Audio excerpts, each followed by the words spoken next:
중요한 거는 앞으로의 매출과 이익의 실적 성장성이 좋기 때문에 양극재 업체만 갈 수는 없어요. 당연히 양극재 업체 가려면 LG 엔솔이 가야 된다고 보고 있고요. 그리고 길게 봤을 때는 그 빈말이 아니라 진짜 LG 엔솔이 어떻게 보면 지금 2025년까지 매출이 올해 아까 대충 계산해도 38조 가까이 나오잖아요. 그럼 2025년에 62조 매출 나오잖아요. 그럼 62조 매출에 영업이익 거의 8조 가까이 나온다 치면 매출단에서는 삼성보다 안 되죠. 삼성전자보다. 근데 이익단에서는 이 7조 5천억 만약에 요 네이버 같은 경우는 평균치예요. 영업이익 많이 잡으면 2025년에 진짜 그 생산세액 공제 다 풀로 다 현금으로 반영된다고 하면 10조 넘는다 치면 삼성전자 시총 못 간다는 보장이 없죠. 그래서 계속 삼성전자 제끼고 이제 LG엔솔 시총 1위 간다는 얘기가 전혀 불가능한 얘기는 아니라고 보고 있고 성장성이 삼성전자 성장성이랑 LG엔솔의 성장성을 봤을 때는 모르겠어요. 삼성전자가 비메모리에서 얼마나 잘하느냐에 따라 달릴 것 같아요. 삼성전자가 비메모리에서 진짜 잘하면 삼성전자도 연간 성장률 30% 이상 나올 거라 보고 있고요. LG엔솔은 지금의 성장률로 봤을 때는 50% 성장률 나오니까 LG엔솔은 무겁긴 하지만 2차전지 업계가 완전 소위 말하는 추세가 완전히 꺾여가지고 2차전지를 다 떠나지 않는 한 LG엔솔이 안 가면 그 밑단의 양극재 업체만 따로 별도로 가긴 좀 어려울 거라 보고 있어서 LG엔솔도 계속 저는 갈 거라고 보고요. 무겁긴 하지만 LG엔솔은 2차전지 업종의 대장이고 그리고 가장 좀 어떻게 보면 2차전지 내에서 좀 안정적으로 투자할 만한 종목이고 분명히 시가총액 충분히 1위의 자리를 노릴 수도 있을 것 같아요 지금. 그래서 무겁다고 이거를 뭐 버리고 뭐 좀 가볍게 움직이는 그 양극재나 뭐 음극재로 갈아탈게 그건 전혀 아닌 것 같고요. 포트폴리오 배분 차원에서는 2차전지 가져갈 거면 무조건 기본적으로 LG엔솔은 10에서 15%는 무겁더라도 가져가는 게 좀 맞다고 보고 있습니다. 밸류에이션 측면으로 볼게요. 이 표 한번 띄워서 설명해 드릴게요. 자, 밸류에이션 일단 양극재 업체부터 먼저 말씀드리면 LG화학이 최근에 주가 좀 빠져서 내년 기준으로 15배까지 빠지고요.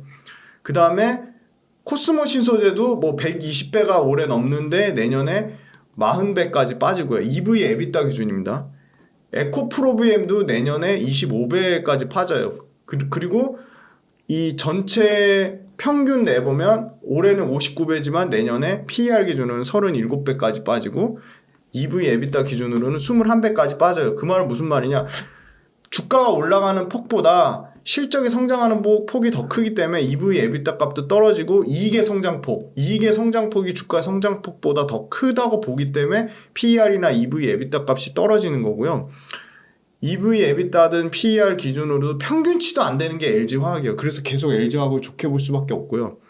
LG화학이 가장 양극재 단에서는 저는 70만 원이 넘었지만 여전히 매력적으로 보고 있고 포스코 퓨처엠이 LG엔솔, 삼성 SDI, SK온까지 가장 좀 안정적인 고객사. 코스모 신소재도 마찬가지예요. 코스모 신소재도 SK온 콜테스트 중인 걸로 알고 있는데 코스모 신소재, 포스코 퓨처엠이 다 모두 3사를 고객사로 갖고 있다는 아주 큰 장점이 있고요. 에코프로비엠도 이제 LG엔솔 고객사로 가져갈 확률이 매우 높아요. 그럼 에코프로비엠도 3사를 가져갈 것 같고 LNF는 삼성 SDI 아직 납품을 못하고 있죠.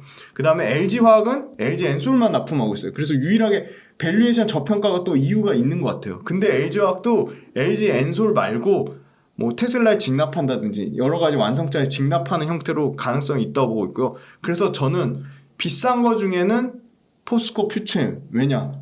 포스코 퓨처엠은 음극재도 캐파를 엄청나게 늘리고 있고요. 음극재 엄청나게 투자를 하고 있습니다. 그래서 국내 유일 양극재, 음극재 동시 생산하는 포스코 퓨처엠이 저는 개인적으로 코스모 신소재나 이건 제 개인 생각이에요.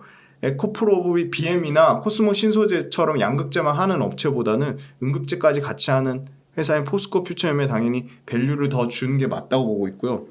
매출과 이익의 성장률을 볼게요. 어디가 더 높나? 포스코 퓨처엠하고 에코프로 BM만 딱 비교해 볼게요. 그럼 두 가지만. 네, 이 네이버 컨센이 에코프로 BM에 대해서 또 뭐 너무 보수적으로 잡은 거 아니냐? 그냥 둘 다 똑같이 네이버 컨센이니까 그냥 똑같이 비교해 볼게요. 지금 매출이 중요하다고 말씀드렸잖아요. 에코프로비엠 매출 3년치 평균 볼게요. 47.3%가 나옵니다. 3년치 평균. 그 다음 포스코 퓨처엠 3년치 평균 볼게요. 이거 한번 네이버 들어가셔서 양극재 5대 천왕 한번 직접 계산을 해보세요. 네이버에 종목 치신 다음에 자 종목 분석 들어가셔가지고요. 종목 분석 들어가셔서 네. 증가율은 계산하실 줄 아시죠? 네. 포스코 퓨처엠의 3년치 올해 기준으로 평균을 한번 볼게요. 네, 3년치 평균도 포스코 퓨처엠이 더 높아요. 55%. 3년 평균이 55%예요. 네. 네. 그다음에 제가 굉장히 또 중요한 얘기 하나 해드릴게요. 지난번에 한번 살짝 언급해드렸는데 이 조 단위까지는 아니더라도 몇 천억 단위로 투자하려면 뭐가 중요하죠? 투자하려면 남한테 빌려서 하지 않고 내 돈 갖고 해야지 안전하잖아요. 그러면 현금이 있어야죠. 맞습니다. 엄청 중요하거든요. 자, 포스코 퓨처엠 한번 볼까요? 순차입금 비율은 남한테 빌린 돈이 얼마나 당연히 적을수록 좋겠죠. 부채 비율 당연히 적을수록 좋겠죠. 현금 및 현금성 자산이라 함은 1년 안에 현금화할 수 있는 돈이에요. 당연히 현금이 현금성 자산이 꾸준히 늘어날수록 좋겠죠.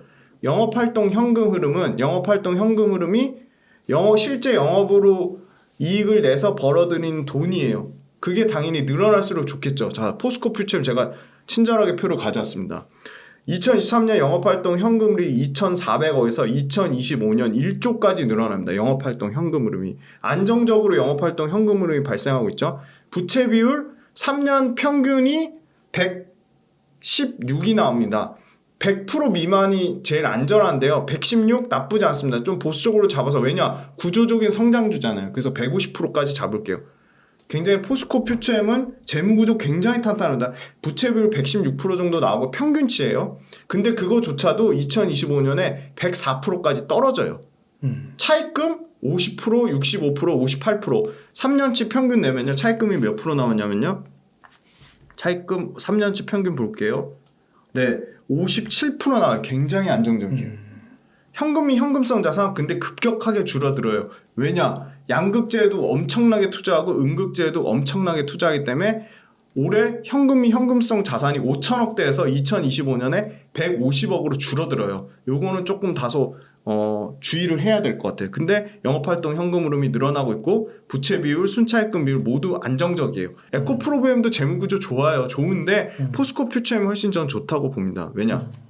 자, 에코프로비엠 재무구조 한번 볼게요. 일단 부채 비율이 올해 159%가 넘어가요.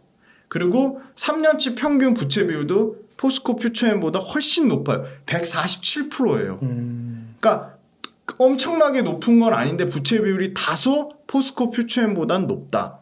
그 다음에 순차입금 비율, 네, 순차입금 비율은 포스코 퓨처엠보다 안정적이에요. 38%. 네, 부채 비율은 높은데 순차입금 비율은 다소 낮은 편이고 돈을 잘 버네요. 네, 돈을 잘 버는 거죠. 에코프로비엠도 영업활동 현금 흐름이 5,700억에서 1조 5천억까지 증가합니다. 만만치 않은 것 같아요. 제가 정정해야 될 것 같아요. 에코프로비엠 주주님들 죄송합니다. 에코프로비엠 재무구조 아주 탄탄합니다. 네, 현금이 현금성 자산 볼게요. 9천억대에서 1조 5,540억, 2조 4,350억까지 늘어납니다. 굉장히 좋네요. 에코프로비엠도. 하나만 더 볼게요. 워낙 중요하니까. LG화학 볼게요. LG화학이 더 압도적입니다. LG화학 자 영업 3개 중에 포스코 퓨처엠, LG화학, 에코프로비엠 중에 셋 다 좋은데 LG화학이 압도적으로 좋은 게 영업활동 현금 흐름이 6조에서 7조 7천억, 10조까지 늘어나요. 그 다음에 부채 비율이 3년치 평균 내보면 97%예요. 100% 미만이죠. 그죠? 에코프로비엠보다 포스코 퓨처엠보다 부채 비율이 월등히 좋죠. 100% 미만이에요. 그 다음에 여기 보시면 순차입금 비율도 3년치 평균이 54%예요. 요거는 포스코 퓨처엠하고 비슷한 정도 수준이에요. 그 다음 현금 및 현금성 자산 6조 7천억에서 4조 1천억, 2조 3천억으로 줄어들어요. 근데 줄어들어도 현금 및 현금성 자산이 2조 3천억이 있는 거예요. 그러니까 포스코 퓨처엠은 150억으로 줄어들고 LG화학은 6조에서 2조 3천억으로 줄어들고 에코프로비엠은 9천억에서 2조 4천억으로 늘어나니까 에코프로비엠하고 LG와 거의 삐까치네요. 야, 근데 에코프로비엠 진짜 대단하네요. 굉장히 대단한 거예요. 그럼 왜 카카오를 넘어섰는지 네네. 알겠네요. 재무구조가 엄청나게 좋죠. 부채 비율만 조금 낮아지면 좋을 것 같고 에코프로비엠은 영업활동 현금 흐름이 굉장히 잘 돌아가고 있다. 와. 재고자산 회전율도 떨어지고 남한테 빌린 빚도 없다. 현금도 많이 계속 늘어난다. 그거는 LG화학이나 포스코퓨처엠도 마찬가지인데 전반적으로 이 세 양극재 업체가 모두 재무구조가 좋은 상황이다. 그러면 우리 셀 한 번만 볼게요. 영업활동 현금 흐름이 5조 6조 7천억 8조 5천억 계속 증가하죠. 현금성 자산이 5조 9천억 3조 5천억 3조 4천억 현금성 자산이 줄어드는 이유는 투자활동 현금률이 증가하는 거예요. LG엔솔도 엄청나게 투자를 잘하고 있죠. 부채 비율 볼게요. 부채 비율 103%예요. 나쁘지 않아요. 그죠? 순차입금 비율도 2025년 거는 안 나왔는데 30%밖에 안 돼요. 32%밖에 안 돼요. 굉장히 안정적입니다. LG엔솔. 네. 포스코홀딩스도 워낙 중요한 기업이니까 포스코홀딩스 재무 한번 볼게요. 마지막으로. 네. 영업활동 현금 흐름이 5조 7천억, 7조 8천억, 8조 7천억 계속 증가하죠. 네. 현금도 계속 늘어나요. 현금이 1조 4천억. 자, 이거는 흰남노 비용 다 떨군 것까지 감안한 거예요. 이렇게 현금이 안정적으로 증가합니다. 1조 4천억, 1조 9천억. 추정치긴 하지만 굉장히 좋죠. 순차입금 비율 가장 좋아요. 20%대예요. 지금 와. 3년 평균이 26%밖에 안 나와요. 엄청나게 27% 정도 나와요. 그러니까 순차입금 비율도 LG엔솔, LG화학, 포스코퓨처엠보다 월등히 좋다. 그 다음에 부채 비율도 3년 평균치가 66.5%밖에 안 돼요. 부채 비율도 엄청 낮죠. 순차입금도 20%대, 부채 비율도 60%대 엄청나죠. 현금 자산도 내년에 1조 4천억, 내후년에 1조 9천억까지 늘어난다. 그럼 이런 포스코홀딩스나 LG엔솔이나 포스코퓨처엠이나 LG화학이나 에코프로비엠은 돈도 많이 벌고 있고 그 돈이 회사 내에서 잘 돌아가고 있고 부채도 없고 재무구조도 양호하니까 실적도 좋으면 실적이 좋으면 좋을수록 아까 말씀드린 영업 레버리지 효과가 극대화될 수 있는 거죠. 회사 내 돈이 워낙 잘 돌고 있으니까. 그러네요. 그래서 아까 얘기하고 싶었던 게 뭐냐. 이 업종 내에서도 양극재 업종 내에서도 어디가 제일 재무구조가 좋을까? 배터리 셀 업종 내에서도 어디가 제일 재무구조가 좋을까? 그거를 따져보면 비중을 실을 때 당연히 더 많이 실을 수 있는 기준점이 되는 거고요. 포스코퓨처엠을 기준점으로 삼은 거는 포스코퓨처엠만 음극재까지 양산하기 때문에 더 밸류에이션에 프리미엄을 줘야 되는데 이 전체 평균에 프리미엄을 줬어요 지금. 근데 프리미엄을 준 거에 비하면 아까 프리미엄을 주긴 줬는데 그 프리미엄 준 게 과도하냐 과도하지 않냐인데 저는 지금의 주가가 최근에 조정받은 것까지 감안하면 여기서 더 프리미엄을 주는 게 맞다고 보고 있습니다. 흑연의 그러니까 음극재의 가치를 더 반영하면 그래서 포스코퓨처엠이 비싼 거 중에서는 가장 매력 있는 것 같습니다. 그리고 밸류에이션 저평가된 거 중에는 LG화학이 가장 매력적이라고 보고 있고요. 배터리 셀 업체 중에서는 비싸지만 그래도 1등인 LG엔솔이 가장 매력적이라고 보고 있어서 LG화학의 비중을 25%, 그 다음에 포스코퓨처엠은 지금 비싸니까 15%, 그 다음에 나머지 그 배터리 셀 업체인 LG엔솔을 20%. 그럼 몇 프로죠? 25, 15, 20이니까 60이죠. 나머지 40 중에 20은 현금. 그리고 나머지 20은 그렇게 비난하시지만 그래도 저는 꿋꿋이 대주전자재료 10, 나노신소재 10 이렇게 나눠서 분할로 담겠습니다. 포스코퓨처엠 대신 뭐 에코프로비엠 담아도 될 것 같은. 그래도 될 것 같습니다. 근데 포스코퓨처엠이 더 에코프로비엠보다 음극재 때문에 더 프리미엄을 줘야 될 것 같고요. 그리고 에코프로비엠이 굉장히 재무구조 안전하지만 아까 말씀드린 실적의 성장폭이 저는 포스코퓨처엠이 더 클 거라고 보고 있습니다. 그렇군요. 네. 에코프로비엠이 지금 LG엔솔에 만약에 납품을 하게 되면 또 얘기는 달라질 것 같아요. 거죠. 그때 그러니까 지금 가격에서 30% 아니고 고점 대비 30%. 한 10% 더 빠지면. 네. 한 10%만 7, 8%만 더 빠지면 에코프로비엠 저는 굉장히 매력적인 것 같고요. 가격으로 보면 22만 한 6천 원에서 23만 원 정도 보면은 굉장히 매력적인 것 같고 포스코퓨처엠도 이거 사라는 얘기 아닙니다. 그냥 매력적인 가격대를 그냥 말씀. 포스코퓨처엠도 지금 가격에서 더 빠져야죠. 한 8% 더 빠진다 치면 한 30만 한 8천 원 정도 가격이 오면 매력적이지 않을까 보고 있는데 에코프로비움이 더 엄청 빠진 것도 아닙니다. 23% 빠졌고 포스코 퓨처엠 21% 빠졌는데 그럼 둘 중에 어느 게 더 탄력적으로 올라가느냐? 최근 흐름 봤을 때는 포스코 퓨처엠이 압도적으로 좋습니다. 그럼 수급까지 다 따져볼 거야. 그러면 수급 한번 볼게요. 포스코 퓨처엠 수급은 외국인이 지금 계속 사고 있고요. 외국인이 불과 한 달 전에 지분율이 7.7에서 한 8% 정도 늘어났어요. 한 0.3. 근데 에코프로비움 한번 볼게요. 기간이 이제 샀다 팔았다 했다 치고 자 외국인 수급만 봤을 때는 에코프로비움이 외국인이 더 들고 있네요. 더 들고 있어요 지금. 네. 9.599. 근데 중요한 건 팔고 있네. 네 줄었죠. 보세요. 0.4%로 줄인 거예요 에코프로비움은. 그러네요. 네. 에코프로비움 0.4%를 줄였고요.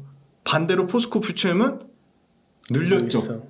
지분율 늘렸는데 포스코 퓨처엠은 지분율 늘린 게 아직도 8%밖에 안 된다는 거예요. 네. 네.